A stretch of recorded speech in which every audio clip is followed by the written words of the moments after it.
السلام عليكم ورحمة الله وبركاته. كل سنة وانتم طيبين ورمضان كريم علينا وعليكم. هنبدأ معاكم سلسلة جديدة ان شاء الله في رمضان بعنوان بيوتنا في رمضان. الحلقة الأولى بتاعتنا هتكون بعنوان استقبال رمضان بروح جديدة. رمضان فرصة عظيمة عشان نبدأ من جديد، شهر بتتغير فيه القلوب وتتجدد فيه النوايا. ازاي نستعد ان احنا نبدأ فيه بروح جديدة؟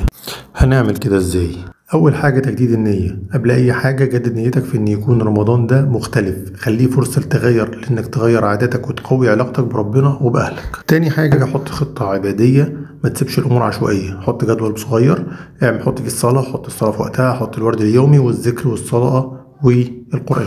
تالت حاجة معانا تنظف القلب، تسامح، تبدأ رمضان بقلب نضيف ونقي بعيد عن الضغائن. تفتكر حديث النبي صلى الله عليه وسلم: تفتح أبواب الجنة وتغلق أبواب النيران وتصفد فيها الشياطين. فرصة رائعة عشان تبتدي من أول وجديد خالص. رابع حاجة التحضير الجسدي، تقلل من الشرب الكافيين والأطعمة التقيلة في رمضان من قبل رمضان عشان تخش تبقى سهل وانت بتصوم. خامس حاجة اشرك الأسرة معاك، اقعد مع الأسرة وخططوا ازاي تخلوا رمضان السنة دي مختلف عن العام اللي فات من العبادات والأنشطة العائلية. في النهاية رمضان دايما بيجي مرة واحدة في السنة، بس ممكن يكون بداية لتغيير يفضل على طول. استعد له بروح جديدة وهتشوف الفرق.